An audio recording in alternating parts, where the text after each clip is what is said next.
Hey everyone, and welcome back to the channel. Today, I want to talk about a film that holds a very special, very weird, and very wonderful place in my heart. When people discuss the best Friday the 13th movies, you often hear about the original, or the fan favorite the final chapter .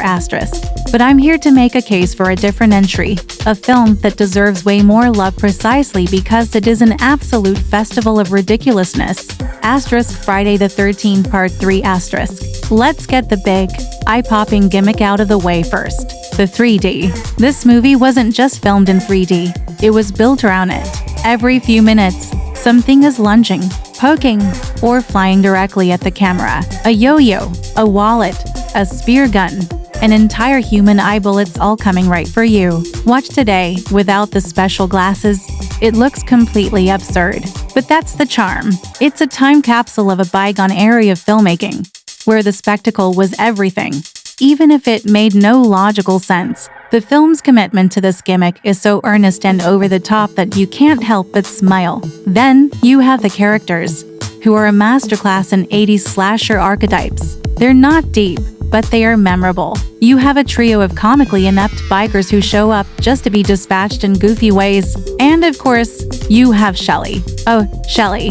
He's the prankster, the awkward guy trying way too hard to be cool. He's my favorite side character. But he's also the most important character in the entire franchise, besides Jason himself. Why? Because in a moment of trying to pull a silly prank, he brings out a simple hockey mask. And that's the secret genius of Part 3 *. Amidst all the disco-funk music, the 3D shenanigans, and the goofy characters, something truly legendary happens. This is the movie where Jason Voorhees finds his face. He sheds the simple sack from Part 2 * and dons the hockey mask, instantly creating one of the most recognizable and enduring images in all of horror history. The birth of a true cultural icon happens in what is arguably the silliest entry in the series, and that contrast is just perfect. It's not the scariest or the most polished film, but it's a blast. Let's start at the very beginning, because you can't talk about Part 3 without talking about that opening theme. That disco funk track is so wonderfully out of place, yet so perfect. It's a bold, groovy, and slightly bizarre choice that immediately tells you this isn't just another rehash. It's a confident, almost playful start to what becomes a masterclass in 80s horror tension. For many, it's hands down the most unique and unforgettable opening in the entire series, setting a tone that is pure, unadulterated fun before the mayhem begins. But the music is just the appetizer. This is the movie where Jason Voorhees truly becomes Jason Voorhees *. Before Part 3, he was a presence, a legend with a sack over his head.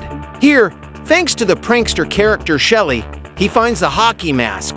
It's such a simple, almost accidental moment in the film, but it created one of the most recognizable silhouettes in all of cinema. It's a perfect example of how sometimes the most iconic elements of filmmaking happen by pure, brilliant chance, solidifying an image that would terrify audiences for decades to come. And then there are the set pieces. Part 3 was originally released in 3D, and the filmmakers used that to craft some incredibly inventive and in-your-face moments. Think about the spear gun scene. It's a classic for a reason. The effect is so well executed, designed specifically to make audiences jump out of their seats. Or what about the handstand kill? It's so audacious and unexpected, a moment that showcases a level of creative brutality that pushed the boundaries of the genre. From the infamous head crush to the shocking pitchfork, each sequence was meticulously designed not just for shock value, but for visual impact. It was a showcase of what practical effects artists could achieve, turning simple props into instruments of unforgettable movie magic. That's why Friday the 13th Part 3 holds such a special place for fans. It's more than just a sequel, it's a turning point.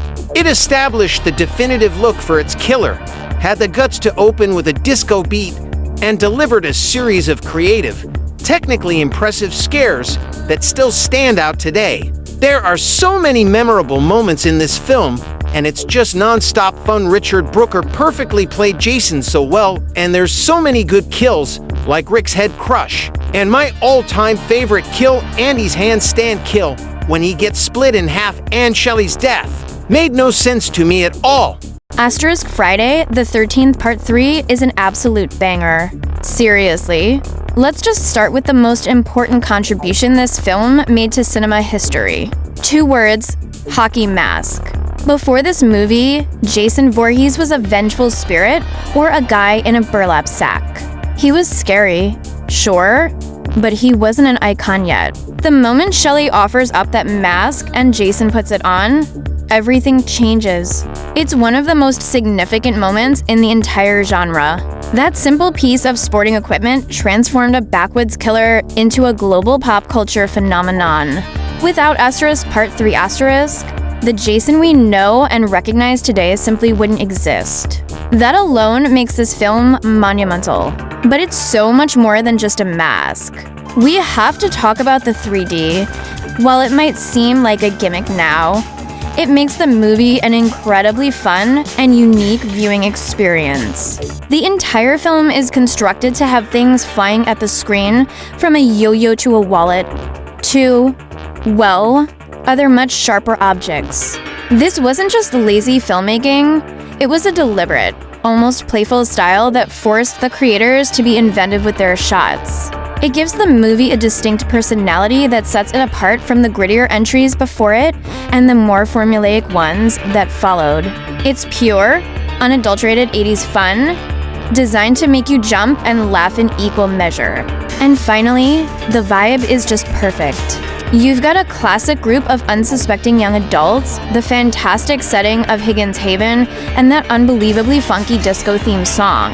It's the ultimate execution of the slasher formula. The pacing is relentless, the atmosphere is spot on, and it delivers exactly what you want from a Friday the 13th movie. A thrilling, suspenseful, and wildly entertaining ride. It's the moment the series found its swagger. So, while other sequels might have deeper plots or grittier tones, Asterisk Part 3 is the one that cemented an icon and perfected the roller coaster experience of 80s horror. It's a blast from start to finish. And we can't forget about the characters like Rick and Chris who tried to hide their relationship in the film, and then there's the stoners who just smoke, sleep, and relax. But that's okay, there's also Andy and Debbie who are my favorite couples of the franchise. Then there's Vera, who's an interesting character in the franchise, and we can't forget about Shelly as well. If it wasn't for him, we would have never gotten Jason with the hockey mask. So let me know what you think of Friday the 13th Part 3 in the comments.